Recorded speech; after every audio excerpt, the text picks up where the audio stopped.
നമസ്കാരം. Aroor vision news ചാനലിലേക്ക് സ്വാഗതം. 41ാമത് അഖില ഭാരത ശ്രീമദ് ഭാഗവത മഹാസത്രം 2024 ഡിസംബർ 22 മുതൽ ചമ്മനാട് ദേവി ക്ഷേത്രത്തിൽ അരങ്ങേറും. രഥഘോഷയാത്ര, നാരായണീയ പാരായണ സംഗമം, 16,008 ഗോപികാ സംഗമം, ഭാഗവത പാരായണം, ആധ്യാത്മിക പ്രഭാഷണങ്ങൾ, കലാപരിപാടികൾ ഉൾപ്പെടെ വിപുലമായാണ് ഭാഗവത മഹാസത്ര പരിപാടികൾ ആസൂത്രണം ചെയ്തിരിക്കുന്നത്. 41ാമത് അഖില ഭാരത ശ്രീമദ് ഭാഗവത മഹാസത്രത്തിൻ്റെ മുന്നൊരുക്കങ്ങൾ പൂർത്തിയായതായി ഭാരവാഹികൾ അറിയിച്ചു.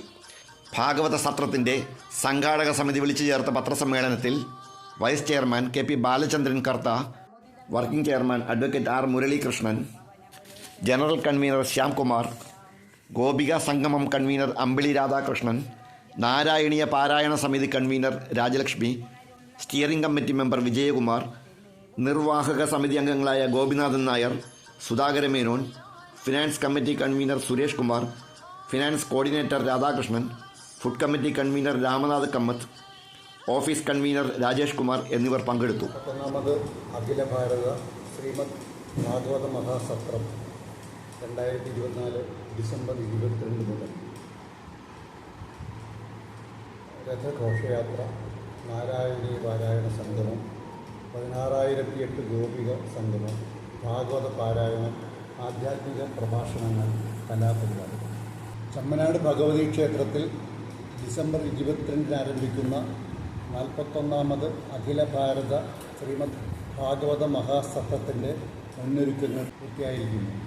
തിരുവനന്തപുരം കൗടിയാർ കൊട്ടാരത്തിലെ അശ്വതി തിരുനാൾ ഗൗരി യഷ്ടിഭായി തമ്പുരാട്ടി, ഗുരുവായൂർ തന്ത്രി ബ്രഹ്മശ്രീ ചേന്നാസ് ദിനേശൻ നമ്പൂതിരിപ്പാട്, ക്ഷേത്രം തന്ത്രി ബ്രഹ്മശ്രീ സുബ്രഹ്മണ്യൻ നമ്പൂതിരിപ്പാട്, മുൻ Guruvayur Devaswom board chairman professor Raman Kartha, Chammanad Devaswom president Sri Ravindranatha Kartha എന്നിവർ മുഖ്യ രക്ഷാധികാരികളും, ബഹു സംസ്ഥാന കൃഷി വകുപ്പ് മന്ത്രി ടി പ്രസാദ്, ബഹു MP KC വേണുഗോപാൽ, ബഹു MLA ദിലിമ ജോർജോ, മുൻ മിസോറാം ഗവർണർ ശ്രീ കുമ്മനം രാജശേഖരൻ, മുൻ വനിതാ കമ്മീഷൻ അംഗവും WKF പ്രസിഡന്റുമായ ഡോക്ടർ പ്രമീള ദേവി എന്നിവർ രക്ഷാധികാരികളും, ഗുരുരത്നം ജ്ഞാന തപസ്വി ചെയർമാനും അഡ്വക്കേറ്റ് ആർ. മുരളീകൃഷ്ണൻ വർക്കിംഗ് ചെയർമാനും, ശ്രീ B. ശ്യാംകുമാർ ജനറൽ കൺവീനറും, Sri K.P. Balachandra Kartha finance committee ചെയർമാനുമായ വിപുലമായ സത്ര നിർവഹണ സമിതിയുടെ മേൽനോട്ടത്തിലാണ് 12 ദിവസം നീണ്ടു നിൽക്കുന്ന ഈ മഹാസത്രം നടക്കുന്നത്.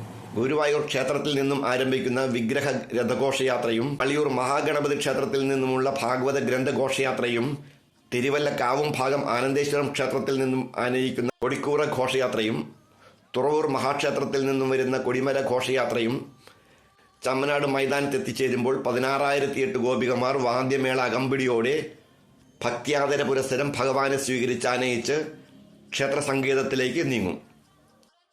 സ്റ്റേജിനോടനുബന്ധിച്ചുള്ള താൽക്കാലിക ക്ഷേത്രത്തിൽ ശ്രീകൃഷ്ണ വിഗ്രഹ പ്രതിഷ്ഠയും കൊടികയറ്റവും നടക്കുന്നതോടെ 12 ദിവസം നീണ്ടു നിൽക്കുന്ന മഹാസത്രത്തിന് സമാരംഭമാവും. തുടർന്നുള്ള ദിവസങ്ങളിൽ സത്രവേദിയിൽ രാവിലെ 5 മണി മുതൽ ഗണപതി ഹോമം, വിഷ്ണു സഹസ്രനാമ ജപം, നാരായണീയ പാരായണം, ഭാഗവത പാരായണം, ആധ്യാത്മിക പ്രഭാഷണങ്ങൾ, സാംസ്കാരിക പരിപാടികൾ, ക്ഷേത്ര അനുഷ്ഠാന കലകൾ എന്നിവ നടക്കും. രാത്രി 10 മണിക്കാണ് ദിവസവും പരിപാടികൾ സമാപിക്കുന്നത്. പങ്കെടുക്കുന്ന എല്ലാവർക്കും 4 നേരം ഭക്ഷണം നൽകാനുള്ള വിശാലമായ അന്നദാന പന്തലും മറ്റ് സംവിധാനങ്ങളും ഒരുക്കുന്നുണ്ട്. ദിനം പ്രതി 10,000-കണക്കിന് ഭക്തജന പങ്കാളിത്തം പ്രതീക്ഷിക്കുന്നു. വിശാലമായ വാഹന പാർക്കിംഗ് സൗകര്യം, ശൗചാലയ സൗകര്യം, താമസ സൗകര്യം എന്നിവ ഒരുക്കുന്നുണ്ട്. ജനങ്ങളുടെ സാന്നിധ്യ സഹായ സഹകരണം പാരായണത്തിൻ്റെ 100ാം ദിവസമാണ്. ചിങ്ങം 1 മുതൽ ക്ഷേത്ര സങ്കേതത്തിൽ നാരായണീയ പാരായണം നടന്നു വരികയാണ്. കേരളത്തിൽ അങ്ങോളം ഇങ്ങോളമുള്ള നാരായണീയ പാരായണ സമിതികൾ നാരായണീയം പാരായണം ചെയ്യുന്നതിൻ്റെ 100ാം ദിവസം ആഘോഷിക്കുകയാണ് നവംബർ 24.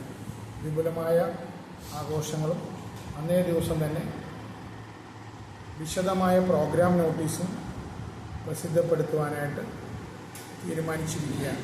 മണിക്ക് കണ്ണുകുളങ്ങര മഹാവിഷ്ണു ക്ഷേത്രത്തിൽ നിന്ന് ഇങ്ങോട്ട് ഭഗവാനെ എഴുന്നള്ളിക്കുന്ന സമയത്ത് നമ്മൾ ഈ ദേവസ്വം മൈതാനത്ത് ഒരു 500 പേരുടെ മെഗാ തിരുവാതിരയും പ്ലാൻ ചെയ്തു.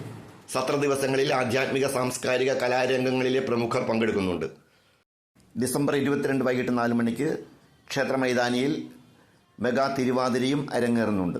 സത്രത്തിന്റെ വിജയത്തിന് ഭക്തജനങ്ങളുടെ സാന്നിധ്യ സഹായ സഹകരണം ഭാരവാഹികൾ അഭ്യർത്ഥിക്കുകയാണ്.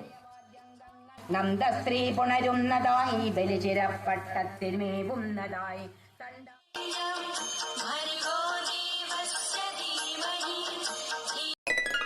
അരൂർ വിഷൻ ന്യൂസ് ചാനലിന് വേണ്ടി LS അശോകുമാർ. നന്ദി.